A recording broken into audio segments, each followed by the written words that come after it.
especial del secretario general. Claro. En Colombia, el señor Carlos Ruiz Massieu. Carlos Ruiz Massieu. El señor Carlos. Le iba Carlos a decir, Ruiz Massieu. el presidente Petro, desde cuando fue alcalde de Bogotá, asusta con tribunales internacionales, con escenarios internacionales. Que ojo, que si no pasa tal cosa, vamos a la Corte Interamericana de Derechos Humanos.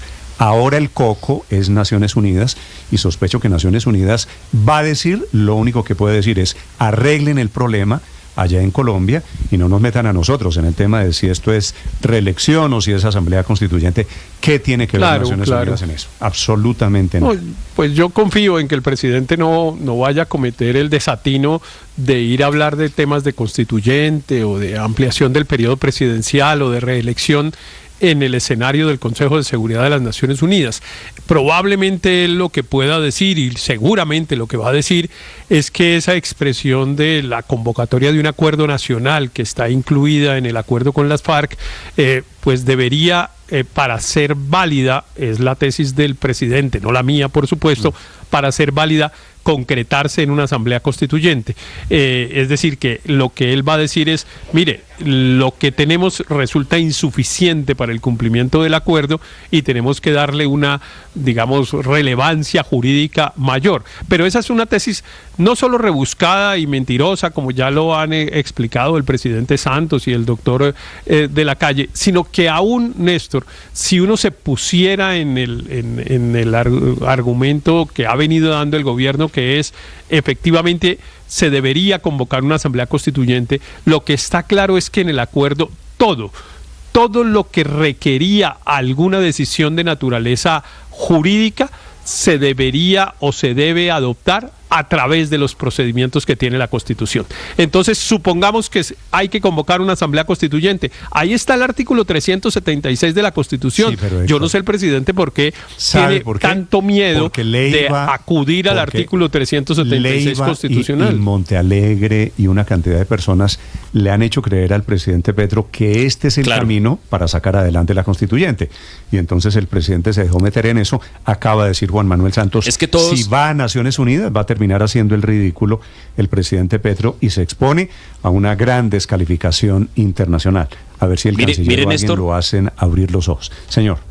Mire, Néstor, que todos esos argumentos son muy rebuscados. ¿A quién se le ocurre que un país se va a meter en un cambio constitucional por fuera de las reglas, que es lo que están proponiendo, porque alguien se encontró una frasecita en un cierto párrafo de un acuerdo de paz y que además es la única persona, básicamente 2 o 3 personas nomás, que son el presidente Álvaro Leiva y, según Álvaro Leiva, el exfiscal Montealegre, los únicos 3 personas que creen que eso faculta al presidente para hacer una constitución por fuera de las reglas? Primer argumento, que es como sacado del sombrero, Néstor, o sea, como cuando que el presidente trata de aterrizar su idea de constituyente, no encuentra cómo, le sacan este conejo del sombrero. Y la segunda, que me pareció todavía más casi que cómica, Néstor, es que parecería ser que lo que van a buscar allá en el Consejo de Seguridad o pretenden en el Consejo de Seguridad de la ONU el presidente Petro y el ex canciller Leiva es que el Consejo de Seguridad ordene a Colombia hacer una asamblea constituyente por fuera de las reglas. Mire que en la entrevista que da a la revista Semana, el ex canciller Leiva todo el tiempo dice que eso es una figura de orden supranacional y supraconstitucional, que le puede dar órdenes a Colombia que están por encima de la Constitución. Y mire que el presidente en su entrevista también del fin de semana con Cambio dice que es que si Colombia no hace esto, la van a someter a sanciones internacionales. Eso ya raya un poco, Néstor, con niveles como de delirio.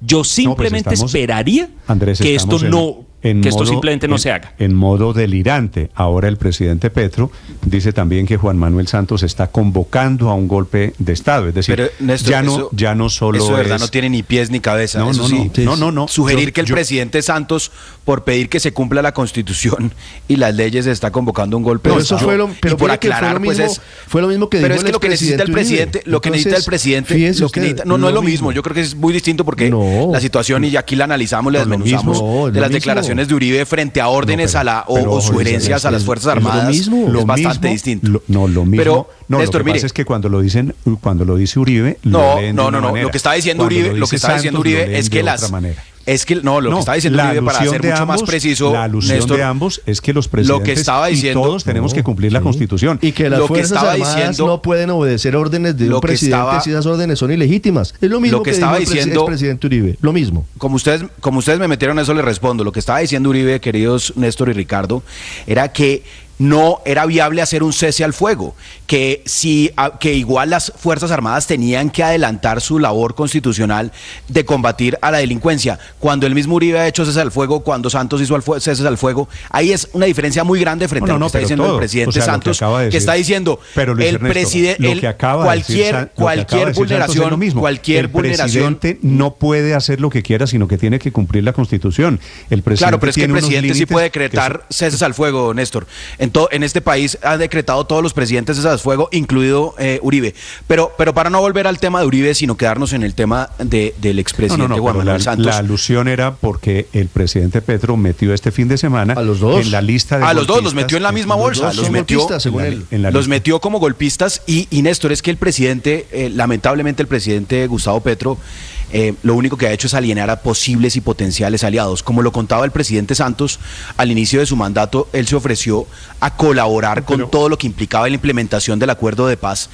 Las mismas Naciones Unidas convocó un espacio donde pudieran ellos dialogar, se acordó que iban a restablecer la consejería, la alta consejería para paz, pero todo se ha ido al traste y esta idea absurda de que con el acuerdo de paz se puede convocar una constituyente ya fue desmentida. Es que Néstor, hasta por Timochenko, digamos. Sí, lo sé. Es que Timochenko le dice al presidente Petro lo mismo que le está diciendo todo el mundo. Todos los miembros de las FARC. No es necesario una constituyente para cumplir el acuerdo de paz. ¿Timochenko también es golpista? Sí, pero mire, yo sí creo, yo critiqué la expresión del presidente Uribe cuando invocó a las Fuerzas Armadas y de alguna manera las llamaba a que eventualmente no cumplieran órdenes presidenciales, y pues también lamento la expresión y la invocación a las Fuerzas Armadas que hace el expresidente Santos. Me parece que es innecesaria y que le genera, digamos, le introduce un ingrediente que no es bueno para el país. ¿Qué es lo que acaba de decir Juan Manuel Santos? Si el presidente Petro se salta la Constitución, hay un límite. O no sabemos eso, o el presidente Petro puede saltarse la Constitución, porque el límite. No se la puede saltar, pero hay unas maneras y unos procedimientos para determinar si el presidente Petro se salta la Constitución y hay una manera de darle órdenes a las Fuerzas Armadas. No es que el comandante de las Fuerzas Armadas se siente y en cada caso particular vaya haciendo la evaluación de si él cree que le están dando una orden constitucional o no para cumplirla o no. A mí me parece que ese camino es muy peligroso estamos recorriendo. Yo estoy de acuerdo en que es un camino peligrosísimo, pero por el otro lado, ¿qué pasa si las Fuerzas Armadas cumplen órdenes? ¿Qué pasa si el que se salta la Constitución es el presidente? Hay un procedimiento, Néstor. Hay un procedimiento. Yo le admito, Héctor, que es una pregunta con un desenlace peligrosísimo. No, hay un procedimiento, Néstor. ¿Qué pasa si el presidente que viola la Constitución abiertamente y comete prevaricatos y abusa del poder y tal? Hay un procedimiento. ¿Qué hacen las fuerzas militares? Néstor, hay un procedimiento. Es el Congreso el que tiene en ese caso que tomar las decisiones. Mire, yo dije no me gusta hacer esta alusión personal, pero yo escribí esta semana en mi columna, una frase que si el presidente Petro intenta, por ejemplo, quedarse, reelegirse, aumentar el periodo, lo que fuera, alguna cosa de esas tan locas de las que estamos hablando en estos días, está más cerquita de ser Castillo, que lo cogieron preso mismo día que Pedro Castillo, el presidente peruano, que lo cogieron preso el mismo día que dio la orden inconstitucional, a que Chávez, que se quedó 20 años en el poder. Está más cerquita de ser Castillo que Chávez, si es que abusa del poder, pero siempre siguiendo el procedimiento, entre otras cosas. En el Perú, Héctor, ¿qué hacen las fuerzas militares si el presidente Petro llega a emitir un decreto de esos tipo Montalegre? Yo ya le contesto, inconstitucional. Yo ya le contesto, es lo mismo que... Pero es lo mismo que hizo Castillo. Castillo dictó un decreto abiertamente inconstitucional disolviendo el Congreso del Perú. ¿Y qué pasó? El Congreso del Perú, que era el que tenía la competencia, tomó la decisión, lo destituyó, hecho eso, las Fuerzas Armadas lo metió preso y lo tienen preso.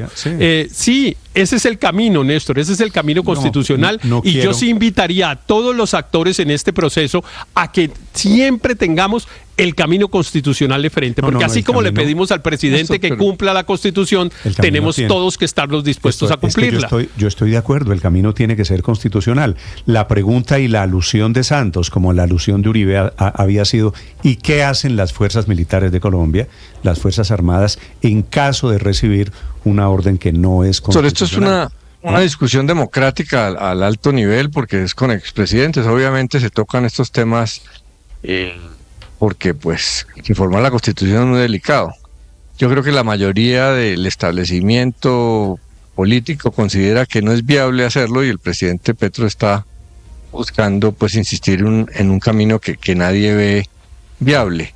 Lo que está claro es que Petro quiere ponerle presente que el poder del pueblo, del constituyente primario, hay que tenerlo en cuenta porque poderes constituidos, pues, en su opinión, están desbloqueando, pero la reforma constitucional es el tema de fondo, pero se llega a lo de la implementación del proceso de paz, y esa discusión es interesante, y fíjese que coinciden, y hay que preguntarse por qué. El presidente Santos lo que está diciendo es, dejemos de hablar de cosas distintas a implementar el proceso de paz, implementémoslo, que eso es bueno para el país.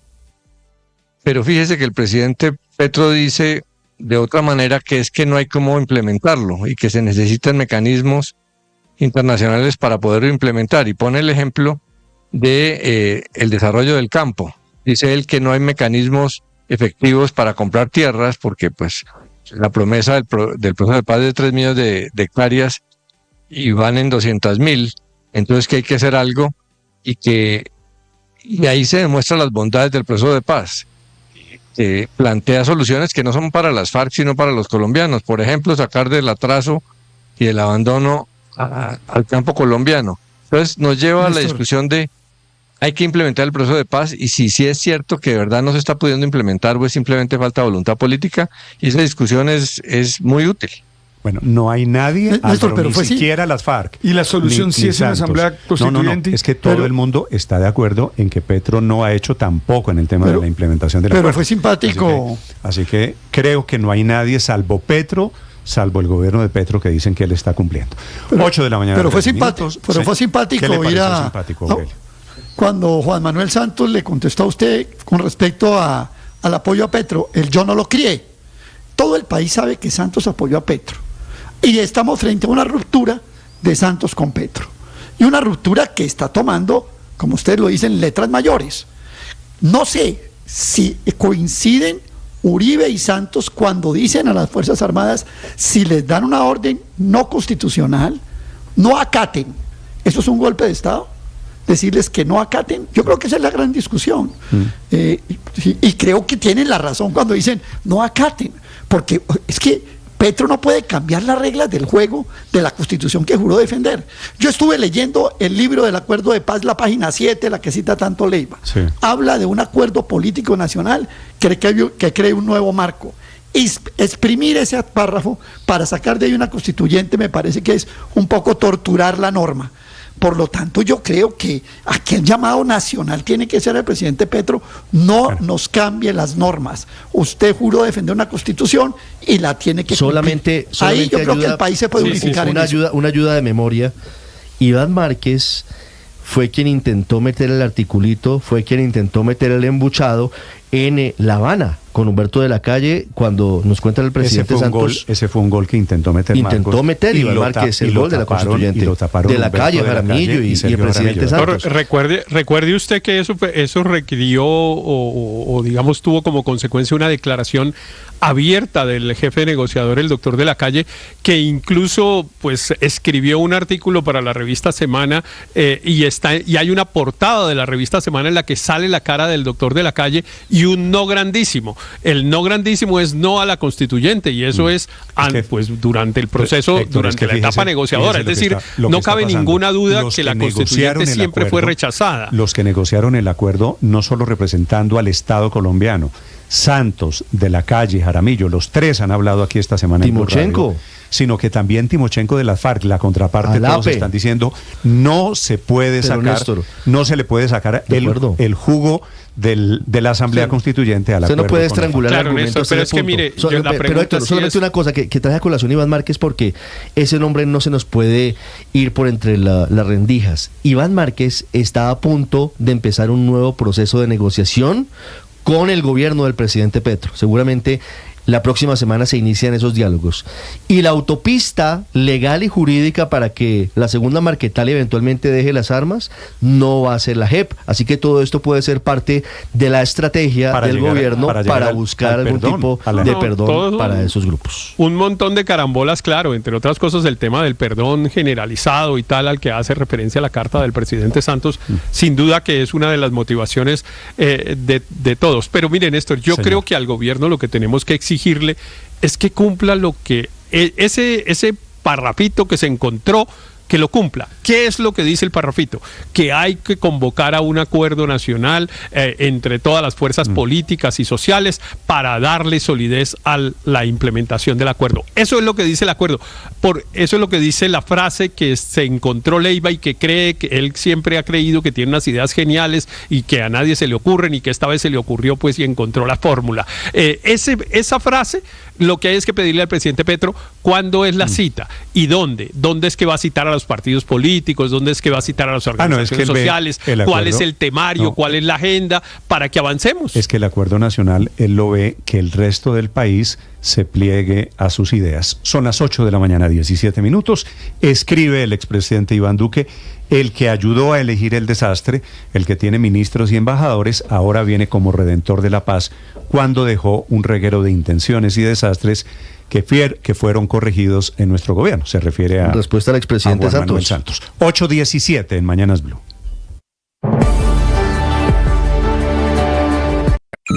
Escanea este código y suscríbete a nuestro canal de YouTube, @Blue Radio Co. Y disfruta y participa de la programación de Blue Radio. Blue Radio, le ponemos cara a la radio. Blue Radio, la alternativa.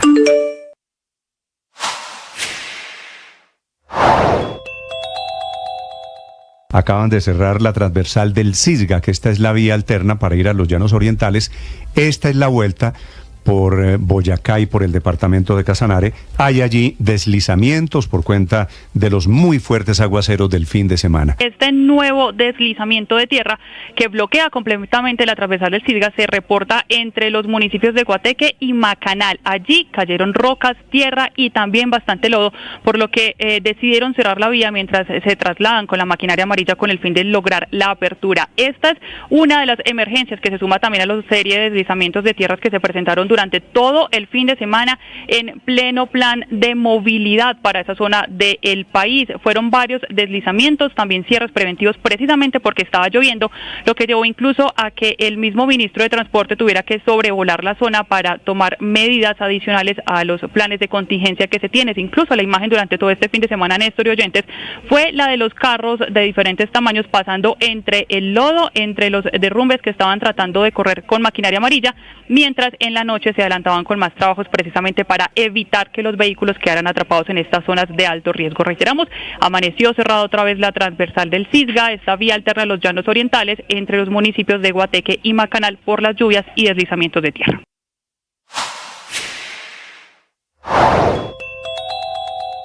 Un mes después de que el gobierno empezara a ejecutar el cambio de modelo de salud de los maestros a través de Fiduprevisora y el FOMAC, el desastre nada que se resuelve y las controversias y las quejas siguen, sobre todo desde 800.000 maestros y sus familias. Ahora se mete la procuradora Margarita Cabello, quien necesita saber las condiciones en las que la Fiduprevisora va a liderar la implementación de este nuevo sistema, sobre todo luego de la renuncia del presidente Mauricio Marín y de las numerosas quejas que han recibido en los últimos días.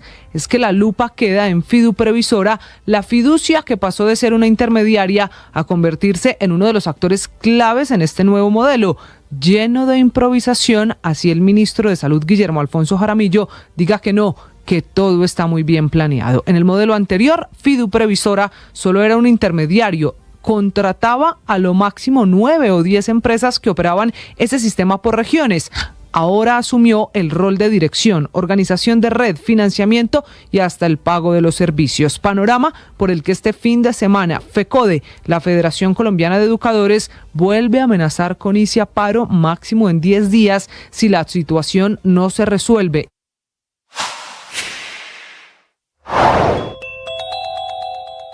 En una entrevista, el presidente Petro dice que no está interesado en reelegirse, que no le puede prohibir ni a la senadora Zuleta ni a Racero que hablen de la reelección o que hablen de la extensión del periodo.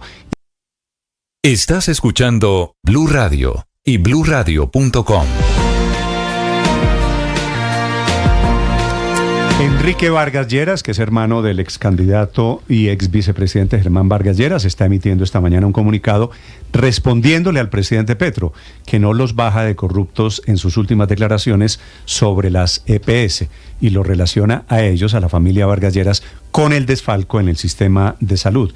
Esta mañana Vargas Lleras presenta cifras, presenta estadísticas y dice que él la única relación que ha tenido con el modelo de salud es en condición de integrante de miembro de la Junta Directiva de la nueva EPS. Camila Carvajal. Sí, señor Néstor, esta carta está fechada de hoy, junio 4 de 2024. La firma la envía Enrique Vargas Lleras, exmiembro de la Junta Directiva de nueva EPS. En esta carta le responde al presidente Gustavo Petro, que recordemos apenas el viernes pasado había escrito en su cuenta en Twitter: en la nueva EPS manejada por la familia Vargas Lleras ocultaron 5,5 billones en deudas mientras hacían gastos billonarios innecesarios. Y es ese mensaje el que provoca esta respuesta de Vargas Lleras, quien está pidiendo que el presidente Gustavo Petro rectifique sus afirmaciones. Comienza diciendo que durante su permanencia como miembro de la Junta Directiva en nueva EPS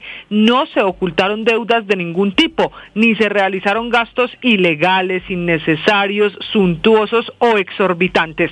Dice además que los administradores desarrollaron las tareas conforme a los estatutos y a las decisiones de la Asamblea en sí misma, y que nunca se descubrió ninguna irregularidad en el manejo de esos recursos. En esta carta también asegura Enrique Vargas Lleras que toda la información financiera, los actos y las operaciones realizadas durante su permanencia en la Junta Directiva se hicieron de acuerdo con las normas legales y la debida transparencia y pulcritud, y recordó que él estuvo en esa Junta Directiva, la de nueva EPS, como miembro representante de la Caja de Compensación Familiar CAFAM, recordando que nueva EPS tiene como socios a las cajas de compensación Confandi, Colsubsidio, Compensar, Confenalco Valle, Confenalco Antioquia, también CAFAM y obviamente a su socio mayoritario, al gobierno nacional. Finalmente, en esta carta no solo le pide al presidente Petro que rectifique sus afirmaciones contra la familia Vargas Lleras, también Enrique Vargas dice que no entiende muy bien la situación actual, porque ya han pasado 3 meses desde que el gobierno tomó la posesión de nueva EPS, que ya ha tenido 2 gerentes y que actualmente está en un curioso proceso de intervención. Hay que recordar que nueva EPS fue intervenida el 3 de abril y que tiene 10,8 millones de afiliados, en esta que es la respuesta de la familia Vargas Lleras, particularmente de Enrique Vargas Lleras, a las alusiones reiteradas del presidente en contra de ellos como responsables de la crisis de la salud. Camila, yo sospecho que esto termina en un juzgado. ¿Qué pasa si el presidente Petro, como parece improbable, qué pasa si el presidente Petro no rectifica lo que ha dicho sobre la familia Vargas Lleras? Pasa lo más probable eso, que llegue a un juzgado, porque no vemos al presidente pues acatando esta solicitud, y es que esperan que rectifique sus afirmaciones. Todo lo contrario, sigue insistiendo que es culpa de otros la crisis que enfrenta el sistema de salud. La última vez que lo dijo había sido el viernes, apenas el viernes pasado, 31 de mayo, contra la familia Vargas Lleras. Por eso la respuesta de esta mañana. Esto termina en un juzgado en donde le van a decir: presidente, muestre las pruebas que tiene usted sobre corrupción relacionada en la salud con la familia Vargas Lleras. Y sobre todo, Néstor, las pruebas de los 5,5 billones de pesos que dice el presidente Petro se ocultaron en nueva EPS, cuando, como responde en esta carta Enrique Vargas Lleras, todos los informes financieros de nueva EPS dicen lo contrario. Ahora, era una junta directiva plural, con otros integrantes también. 8 de la mañana, 25 minutos. Esta mañana hay emergencias varias por lluvias en el departamento de Cundinamarca, vías cerradas y problemas de tráfico por el oriente y por el occidente. Valentina Herrera. Hola Néstor, buenos días. Pues un inicio de semana bastante accidentado y complicado para la movilidad. Son varios los problemas en este momento. Comencemos con la vía Bogotá-Villavicencio, porque a la altura del túnel Buenavista 2 se está tratando de restablecer en este momento la movilidad, porque ese tramo estuvo cerrado porque 2 camiones, por imprudencia y también por las lluvias, porque el piso estaba mojado y no respetaron la distancia de los demás carros, les tocó frenar en seco y lo que hicieron fue perder el control y terminaron atravesados en la calzada. Allí incluso Coviandina, que es la concesión encargada de este corredor vial, le llamó la atención porque estaban desplazándose por el carril que no correspondía para esos vehículos de carga. Allí los carros ya fueron restablecidos y se está tratando de retomar la movilidad y evacuar los carros que estaban atrapados en el túnel. También en Bogotá está cerrada la vía totalmente hacia Choachí, exactamente en el sector de los tanques, porque cayeron varios árboles por cuenta de esos aguaceros de la madrugada, y en este momento los bomberos están tratando de cortar esos árboles y revisar que no haya ninguna rama en riesgo de caer para poder permitir el paso de los vehículos. Pero también hay problemas de movilidad en el interior de Bogotá. A primera hora, inicio de la hora pico, uno de los buses de Transmilenio, un bus troncal, tuvo fallas mecánicas, se quedó varado en pleno puente de la glorieta de la avenida Cali con Américas, y esto obligó a que muchos pasajeros, incluso de Transmilenio, les tocara bajarse para retomar otras estaciones. Ya el vehículo varado está siendo retirado y están tratando de normalizar la operación, y en este momento está comenzando otra manifestación, esta vez en la localidad de Suba, en Bogotá, en la estación Campiña de Transmilenio, y están presentándose ya varios atrasos mientras las autoridades tratan de restablecer la movilidad, Néstor. Estás escuchando Blue Radio. Escanea este código y suscríbete a nuestro canal de YouTube, @Blue Radio Co. Y disfruta y participa de la programación de Blue Radio. Blue Radio, le ponemos cara a la radio. Blue Radio, la alternativa. 25 de 28 y contando. Hablamos de nuestra selección de Colombia de fútbol mayores, que está en la ciudad de Barranquilla, ya cerrando este primer campamento pre-Copa América. Se sumó Borré, llegó Richard Ríos, lo propio hizo John Arias, todos del fútbol brasilero, y junto a ellos la joya del gol en el continente, Miguel Ángel Borja, el jugador del River Plate de Argentina, que ha llegado a sumarse con una gran sintonía goleadora y unirse así al proceso de Néstor Lorenzo. Será el día de hoy el 9º en la doble jornada de trabajo del equipo nacional, que ya va armando la idea de lo que será en primera instancia el partido del 8 de junio frente a los Estados Unidos, allí en territorio norteamericano, donde vivirá Colombia la última fase de preparación antes del debut en Copa América. Solo se espera por el arribo de jugadores como Santi Arias, David Ospina. Está comenzando hoy el Censo Económico Nacional Urbano, que esta es, Víctor, una operación que no veíamos en Colombia desde hace más de 30 años, ¿no? 34 años, Néstor, para ser más exactos, no se hacía una operación de estas. Entre otras, busca contar las unidades productivas en Colombia, el número de empresas, a qué sectores pertenecen, medir muy bien la informalidad, eso que llaman la economía popular, y es una operación tan grande que el DANE le está metiendo a esto más de 300.000 millones de pesos. Arrancan hoy con las primeras encuestas y bueno, se les pide a los empresarios que colaboren respondiendo con toda franqueza cada una de las preguntas que les enviará el DANE, además con una novedad, Néstor, envían un formulario digital. Hace 30 años eso no se hacía así, entonces esto puede acelerar mucho. No es el censo de todos encerrados en las casas respondiendo, recibiendo la visita de los señores del DANE. Y no es un censo poblacional, ¿sí? No nos van a llegar a la casa a decirnos cuántas personas viven acá. No, es otro censo, es un censo económico para medir el tejido empresarial que hay en el país y otros temas relacionados con la economía. Lo dirige la directora del DANE, la doctora Piedad Urdinola. Doctora Urdinola, bienvenida, buenos días.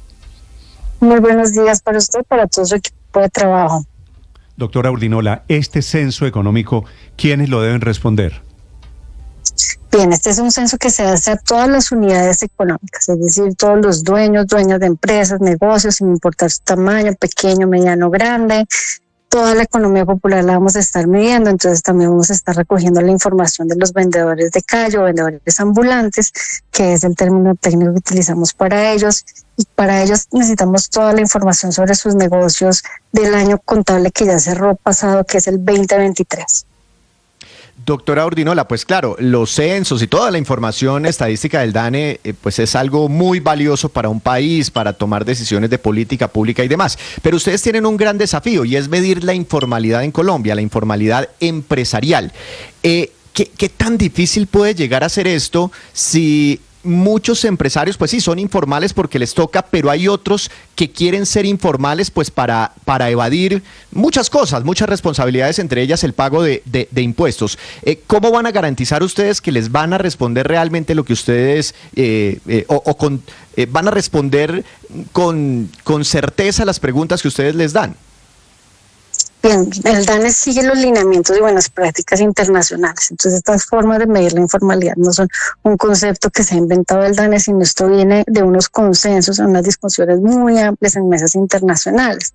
Por eso nosotros, para medir la informalidad empresarial, le vamos a estar pidiendo precisamente a todas estas unidades económicas visibles los registros ante las autoridades pertinentes, que pues, o sea, pertinentes, de no valga la redundancia, para esas empresas en particular. Si para sus empleados hay afiliación a la seguridad social, si declaran o no declaran impuestos, y si tienen certificados y permisos para operar. Y con toda esta información es que determinamos el grado de informalidad de las empresas. ¿Cuántas personas del DANE van a estar trabajando en la recolección de información, directora?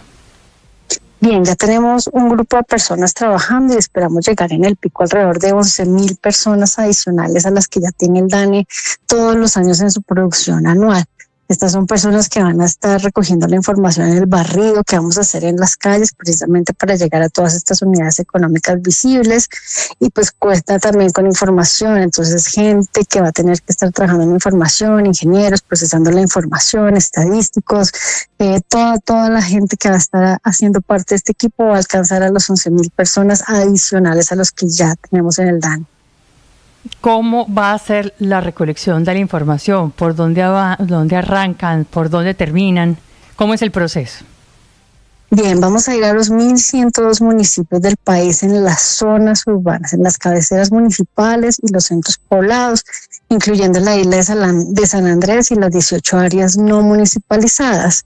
Como bien lo mencionaba al principio Néstor, pues ya estamos en el siglo XXI y tenemos muchas formas de recolección ahora. Una es un autodiligenciamiento vía web para pequeña, mediana, gran empresa que tenga la posibilidad de acceder a la web, precisamente. Y comenzamos hoy con el sector transporte. Tenemos entonces un formulario particular para el sector transporte, tenemos otros sectores que van a tener también estos formularios particulares, pero tenemos un formulario de base que va a ser, así como dice su nombre, básico a establecimientos. Y en el barrido, que vamos a comenzar en el segundo semestre de este año, vamos a recoger la información en un operativo masivo que dará a las micro y a las pequeñas empresas, a los vendedores de calle, recogiendo esa información de todas aquellas empresas y negocios que no pueden llenar el formulario vía web. ¿Cuándo debe tener usted los resultados del censo, doctora Piedad? Bien, tenemos resultados preliminares para diciembre de este año y los resultados definitivos saldrán en el 2025.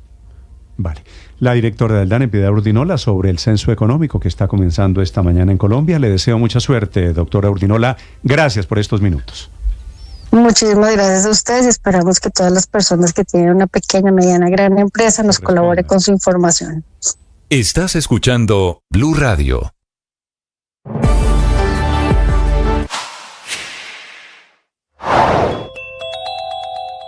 $26 billones, tijeretazo al gasto público necesario para cuadrar las finanzas públicas del país, según los cálculos de ANIF, la Asociación Nacional de Instituciones Financieras, y ante el creciente descuadre en el déficit fiscal por cuenta del desplome en el recaudo de impuestos, que en los 4 primeros meses se hundió 10% en términos nominales, 15% en términos reales, y que en un último año colapsó en un 40%, principalmente por la caída en el impuesto de renta, que solo en abril fue la mitad del año pasado y que cae 50% en el último año, y también por la caída en el IVA externo y los aranceles, con caídas del 23% y el 16% respectivamente en los 4 primeros meses, ante la menor importación, por ejemplo, de maquinaria agrícola, de maquinaria industrial, equipos de transporte, equipos extractivos, taladros y en general menores compras externas de activos productivos, todo lo cual hace hoy que el recaudo tributario en el país vaya perdiendo el año y esté por debajo de la ejecución proyectada del 31%.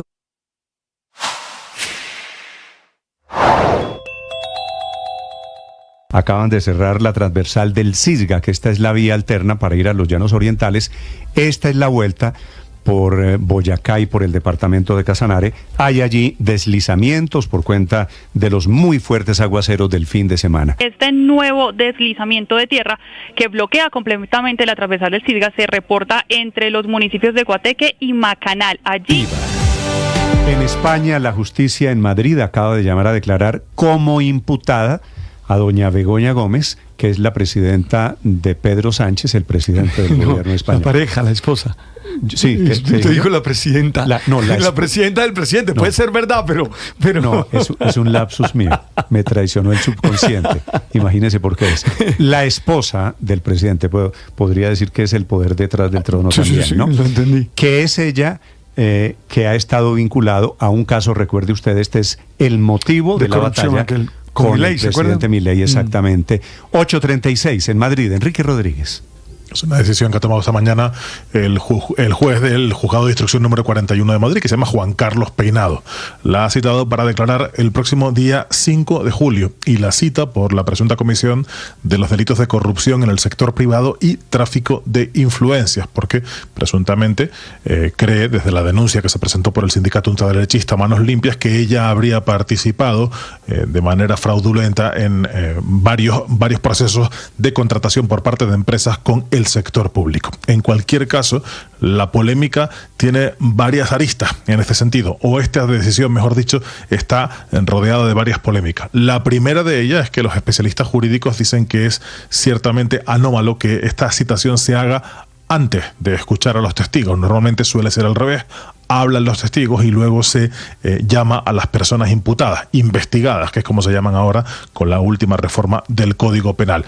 Evidentemente esto también tiene unas connotaciones políticas. El presidente del Partido Popular le ha venido a decir, Alberto Núñez Feijóo le ha venido a decir a Pedro Sánchez que debería dimitir como consecuencia de esta decisión. Y esta decisión, o sobre esta decisión, le han preguntado a Pilar Alegría, que es la portavoz del gobierno, en la rueda de prensa posterior al Consejo de Ministros. En primer lugar, quiero mostrar nuestra extrañeza por el hecho y la casualidad de haber conocido esta información precisamente esta semana y a través de los medios de comunicación. Y en segundo lugar, absoluta tranquilidad, porque sabemos que aquí no hay nada de nada, como ya dijo el propio informe de la Guardia Civil. También se insinúa, lo acaban ustedes de escuchar, que esto tiene una finalidad electoral, puesto que este domingo hay elecciones europeas aquí en España y esto podrían, dice, influir en el resultado. En cualquier caso, Begoña Gómez tendrá que comparecer en ese juzgado de Madrid el próximo 5 de julio y podrá hacerlo acompañada de su abogado, ya que va en calidad de investigada. Esto no presupone por el momento que haya cometido delito alguno, pero sí la coloca en una situación donde tendrá que defenderse de las acusaciones que sobre ella proponga el juez y veremos hasta dónde llega este proceso judicial, Néstor. Enrique, gracias. 8:38 a.m. Esta mañana la revista Time en Nueva York está publicando una extensa, muy larga entrevista con el presidente Biden. Estamos a 5 meses de las elecciones presidenciales, en donde dice Biden, entre otras cosas, que Netanyahu, el primer ministro de Israel, está prolongando la guerra por motivos políticos. Y tiene razón. Desde Washington, Juan Camilo Merlano. Néstor, si él gana, el mismo titular, la misma revista, pero el protagonista es radicalmente distinto. Es la antípoda de lo que fue el artículo y portada del expresidente Donald Trump, pero que ahora la revista Time hace el mismo ejercicio con el actual comandante en jefe, Joe Biden. Si él gana, se le ve en la portada en el despacho oval mirando fijamente a la cámara, inclinado un poco apoyándose en el escritorio Resolute. Somos la potencia mundial. Cómo Joe Biden lidera. Es un artículo, un perfil escrito por Massimo Calabresi. Habla en voz baja y a veces dispersa, dice Calabresi. La impresión que da es la de alguien de una edad avanzada y experiencia amplia, de un hombre que ha vivido la historia. A sus 81 años mantiene una visión que ha reinado desde la Segunda Guerra Mundial, en la cual un Estados Unidos rico y poderoso lidera una alianza de democracias para resguardar al mundo de las tiranías. Y el periodista hace un recuento de la mano de Biden de sus 40 meses de mandato. las alianzas que no han sido suficientes para ganar una nueva guerra en Europa, el poder de Estados Unidos, que no ha prevenido una nueva catástrofe en Medio Oriente, China, que estaría preparada para invadir a Taiwán en 2027 y demás. Y sobre estos temas se refiere en detalle el presidente Joe Biden. Habla, por ejemplo, de Ucrania y que seguirá comprometido con la paz. ¿Qué significa la paz para Biden? Eso se ve como asegurarse de que Rusia nunca, dice Biden, ocupe Ucrania. También habla sobre su edad, o le sale al paso más bien a las críticas. Le preguntan si en un segundo mandato, teniendo en cuenta que para el final de ese mandato tendría 86 años, va a ser capaz de cumplir con su trabajo. Puedo hacerlo mejor que cualquiera que tú conoces, responde Biden. Y otro de los puntos destacables es su reacción a si China invade Taiwán y si Estados Unidos estará dispuesto a enviar tropas para defender a Taiwán. Eso dependería de las circunstancias, responde el presidente Joe Biden, quien de hecho, hoy se prepara para viajar a Francia, pero previo a ese viaje se espera que alrededor del mediodía firme una orden ejecutiva en la que prácticamente es lo que muchos han llamado como cerrar la frontera, buscaría cerrar la frontera entre Estados Unidos y México, que es concretamente que restringiría mucho más el acceso a asilo a los migrantes irregulares. Y básicamente la orden ejecutiva lo que establecería es que luego de 2.500 cruces, o más bien 2.500 detenciones diarias que se presenten de migrantes irregulares que crucen hacia los Estados Unidos, se restringiría o se prohibiría el acceso a asilo para los migrantes que ingresen en el país. Es decir, no podrían, o más bien serían expulsados inmediatamente si ingresan a territorio estadounidense, e incluso se les establecería algún tipo de prohibición de volver a ingresar en el país. Solamente podrían cruzar hacia los Estados Unidos si tienen una cita previamente aprobada para una solicitud de asilo. Es una medida que de hecho es en consonancia con las acciones migratorias que ha venido o que venía implementando el expresidente Donald Trump. Muchas de ellas fueron revertidas por el presidente Joe Biden cuando asumió su mandato, pero que ahora, ante la crisis migratoria, con más de 7.5 millones de migrantes que han cruzado, que han sido detenidos cruzando de manera ilegal desde México hacia Estados Unidos, desde que Biden inició su mandato, tiene que el presidente Joe Biden implementar para tratar de mostrarle al pueblo estadounidense, previo a las elecciones presidenciales, que está tomando acciones en materia migratoria. Néstor. Gracias, Juan Camilo. A propósito del Medio Oriente, esta mañana se están conociendo nuevos bombardeos de Israel en Siria que mataron a un general iraní de la Guardia Revolucionaria. Netanyahu, efectivamente, como dice Biden, está pasando problemas internos alrededor de su coalición, medida por cuenta de la posibilidad de un alto al fuego. Desde Europa, Silvia Carrasco. Sí, Néstor, y esa frase del presidente Biden no lo ayuda mucho, porque la verdad es que lo están subrayando todos los medios israelíes, porque dicen que es la primera vez que alguien dice que públicamente que por razones políticas se está alargando la guerra. La noticia la traen los medios iraníes, que están diciendo que ataques aéreos israelíes cerca de Alepo, en Siria, han matado a un general del cuerpo de la Guardia Revolucionaria. Se trataría del general Saed Aviar, y que lo que están diciendo es que es un alto general iraní. Recordemos que la última vez que hubo asesinato de generales de la Guardia Revolucionaria por parte de Israel, Irán respondió con un ataque sobre Israel, el primero en muchísimas décadas. Por lo tanto, es una cosa a tener en cuenta. El primer ministro Netanyahu, la verdad, está en serios problemas. No puede decirle que no nuevamente a Estados Unidos, pero si le dice que sí, resulta que su coalición se le desarma. Los ministros de ultraderecha, los ultranacionalistas que están en su gabinete, le han dicho que si acepta el acuerdo de paz que le propuso el gobierno norteamericano, le van a quitar el apoyo y por lo tanto lo van a derrocar. Y a Netanyahu no le conviene llamar a elecciones, porque ocurre que en este minuto las encuestas dicen que está en su peor momento de popularidad, cuando ya estamos llegando a los 8 meses de guerra allí. Qatar, que es el único mediador que queda. Recordemos que Egipto se retiró después de que Israel cerró ese paso fronterizo de Rafah. Desde ese día se retiró de las mediaciones Egipto. Bueno, Qatar lo que ha dicho es que no tiene posiciones claras todavía de Israel y de Hamás, pero cree que las negociaciones todavía siguen en camino. ¿Qué es lo que propone ese acuerdo propuesto por Estados Unidos? Lo que está diciendo es que habría 6 semanas de alto al fuego a cambio del intercambio no especificado el número de rehenes y también la entrada de camiones de ayuda humanitaria. Por su parte, se liberarían prisioneros palestinos. Eso es lo que se está acordando, pero lo que se está proponiendo. Pero esa propuesta de Estados Unidos tiene 3 fases. Esa solamente sería la primera fase, pero al final habría una promesa de fin de la guerra. Y eso es lo que Netanyahu dice que no puede comprometerse, pero aparentemente estaría aceptando la primera fase y por eso sus socios de gobierno lo quieren abandonar. Néstor, aquí hay 3 visiones respecto del futuro de Hamás. Estados Unidos, que está diciendo que Hamás ya no tiene capacidad de darle un golpe similar al 7 de octubre a Israel. El caso está luego la visión de Netanyahu, que dice que lo que él no quiere es que Hamás vuelva a tener la capacidad militar o política de atentar contra Israel. Por lo tanto, quiere, o por lo menos, ilegalizarlos. Pero ¿qué es lo que dicen los ultranacionalistas? Lo que quieren es borrar a Hamás del mapa. Quieren matarlos a todos y no aceptan otra alternativa que esa. Y ese es el sándwich, ese es el conundrum que está afectando en este minuto a Netanyahu. Si acepta a lo que le propone Estados Unidos, pierde el gobierno y tiene que ir a elecciones. Si no lo acepta, la guerra se sigue prolongando y sigue pesando sobre él esa mancha, esa señal de que estaría prolongando la guerra solo por salvarse políticamente, Néstor. Estás escuchando Blue Radio.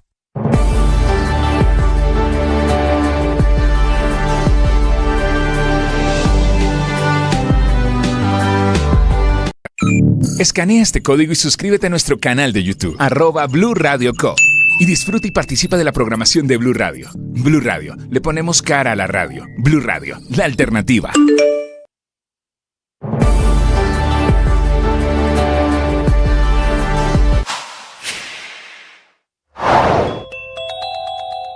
Un mes después de que el gobierno empezara a ejecutar el cambio de modelo de salud de los maestros a través de Fiduprevisora y el FOMAC, el desastre nada que se resuelve y las controversias y las quejas siguen, sobre todo desde 800.000 maestros y sus familias. Ahora se mete la procuradora Margarita Cabello, quien necesita saber las condiciones en las que la Fiduprevisora va a liderar la implementación de este nuevo sistema, sobre todo luego de la renuncia del presidente Mauricio Marín y de las numerosas quejas que han recibido en los últimos días.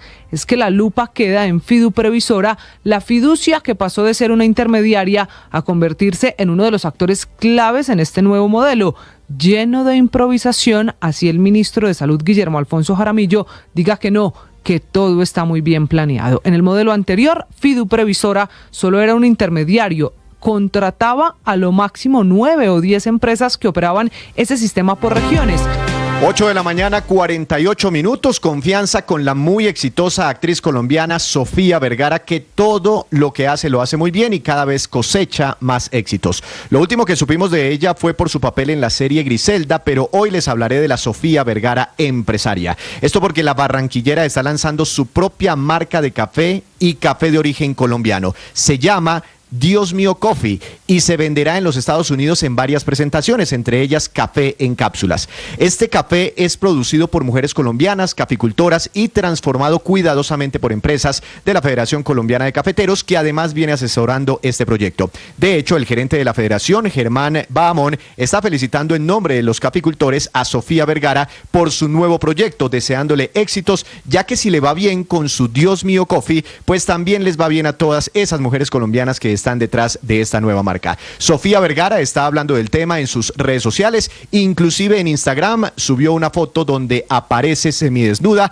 acostada sobre granos de café, promocionando su nueva marca, con la que busca hacerle un tributo no solo a la excelencia del café colombiano, sino a esas mujeres latinas, colombianas particularmente, trabajadoras del campo y emprendedoras. Pero también está lanzando una campaña publicitaria para impulsarla, videos en inglés con su voz y demás. A partir de hoy, Sofía Vergara lanza su marca de café al mercado estadounidense y se podrá conseguir inicialmente en la cadena de supermercados Walmart, nada más y nada menos, y también a través de su propio e-commerce, diosmiocoffee.com.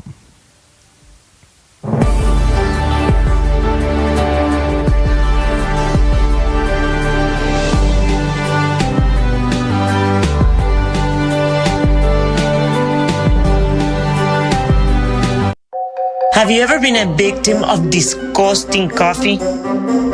Well, no more. I have great news for you.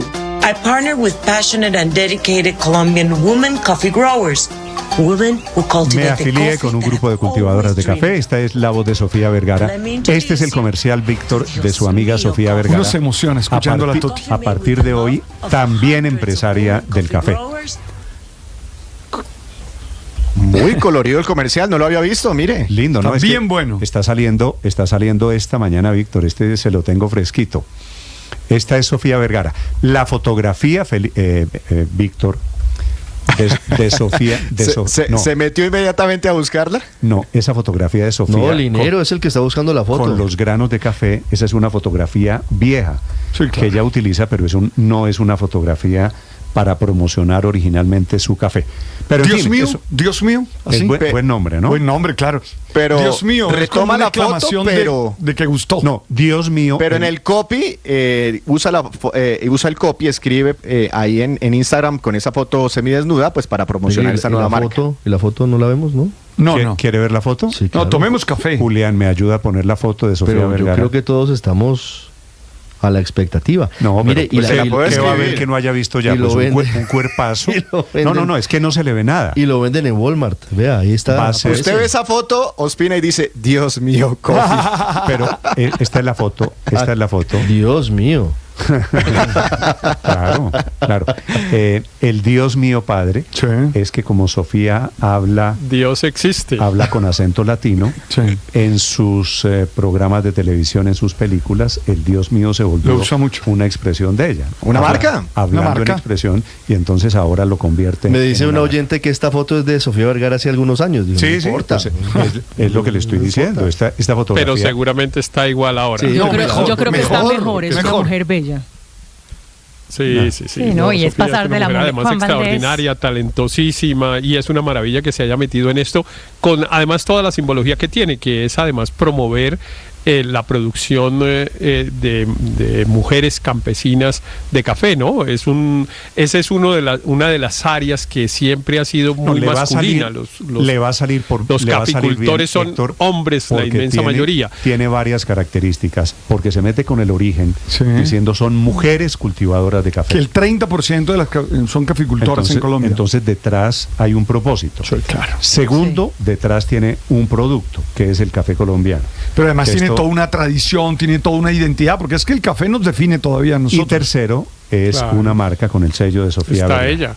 Eso va a ser exitoso maravillosamente bien. La pregunta es de quién fue la idea. Si se va a conseguir en Colombia el café para echarle una el socio de ella, Paola, no es la federación. La federación lo está promoviendo, es un señor que se llama Luis Balaguera.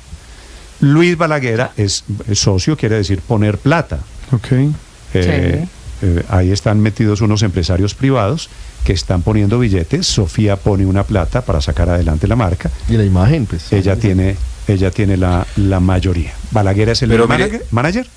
Ok, bueno. Néstor, Toti es todo lo que está bien de Colombia. Una mujer que Toti ha es conquistado, trascendido. Claro. En mi caso, yo le digo fronteras y hoy conquista con el producto emblemático de Colombia, que además pasa siempre por dificultades, que es el café. Y seguramente allá en Estados Unidos, que consumen tanto café colombiano, ahora con este nuevo producto, con esta nueva marca de oh por Dios, oh my God, que es una expresión tan Dios gringa mío, de todas estas series. Exacto, el Dios mío, pero hace referencia a eso. No le cambie la marca, Luis Ernesto. Pero la marca Dios mío, esa es la gracia de la marca. La gracia es que esa es la expresión, la expresión de sorpresa gringa, y que ahora pues seguramente vamos a tener mucho más café colombiano vendido gracias a esta gestión le doy los nombres de los socios de la aventura empresarial de Sofía Vergara, que usted seguramente los conoce. Ricardo Leiva es el hombre de Shark Tank, por ejemplo, que a usted le debe resultar familiar. Claro. Sí. Claro. Laila Fayad, Mauricio Hoyos, que Mauricio también es de Shark Tank. Laila es la fundadora de Fit for All Gym, que es una cadena de gimnasios. Y Luis Balaguer, esos son los socios colombianos. Una muy buena iniciativa, Néstor. Esto es separar, fuera de todo, aprovecharse un poquito del nombre genérico de café de Colombia, claro. Aurelio. Pero sobre todo ver si es de esperar que esa diferencia entre lo que va en una libra de café en una góndola en un supermercado en Estados Unidos con lo que recibe el productor en Colombia se logra, digamos, disminuir. Pero la proporción, le digo, puede ser de 1 a 10. de lo que recibe el cafetero con una libra de... Es que con una libra de café... Usted ya le va a meter plusvalía y no, le voy a meter justicia a los caficultores. Permítame. Con una libra de café. Pero Aurelio, la mayor justicia para los caficultores... ¿Puedo hacerle una cuentica? Es impulsar que se venda café colombiano. ¿Puedo hacerle una cuentica? Nosotros aquí con la foto de Sofía Vergara... ¿Puedo hacerle una cuentica? Sí, señor. ¿Puedo hacerles una cuenta? Sí, señor. Bueno. El imperio, la opresión, señor. Dímelo. Con una libra de café procesado en los Estados Unidos, usted puede sacar 40 tazas de café de valor de $3.50 la taza. Multiplíqueme 40 por 3.50, le da $140. ¿Cuánto recibe un cafetero o un caficultor en Colombia que pone esa materia prima? Esa es la gran discusión. Ahora, yo aspiro a que esos empresarios ganen plata, pero si esa brecha, Aurelio, si esa diferencia se logra disminuir, pues sería un éxito grande, Aurelio, para los caficultores. Íbamos bien. Aurelio, no me le eches sal al agua de panela, hombre.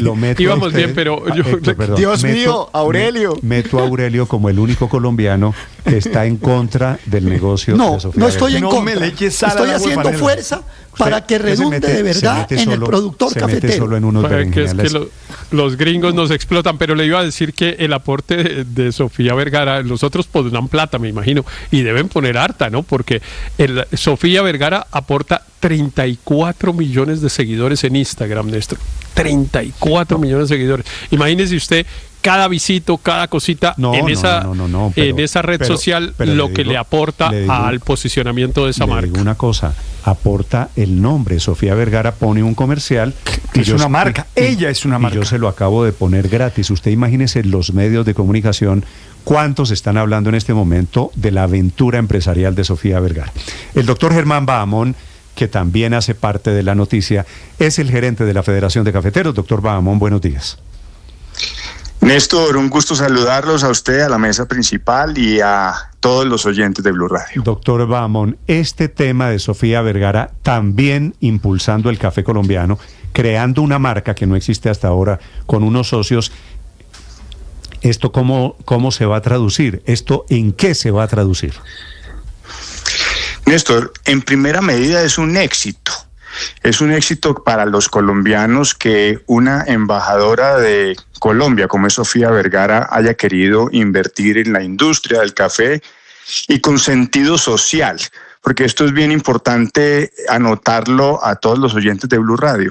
El proyecto que desarrollamos o que acompañamos a desarrollar a Sofía Vergara y a los inversionistas que usted acaba de mencionar, es un proyecto que tiene un profundo sentido social, no solo porque le compra café a caficultoras colombianas, sino porque además tiene la posibilidad de trabajar en el desarrollo de la institucionalidad cafetera en las regiones y de acompañar también a estas mujeres que les están vendiendo el café a la marca Dios Mío Coffee, para que se desarrollen ellas socialmente y que tengan prosperidad. Eso le iba a preguntar porque Sofía, pues aquí vuelvo a mencionar los nombres de los socios, Leiva, Fayad, Hoyos, ese grupo empresarial que crearon para estos efectos, ¿qué pone la federación? ¿Cómo es la historia de las mujeres caficultoras aquí?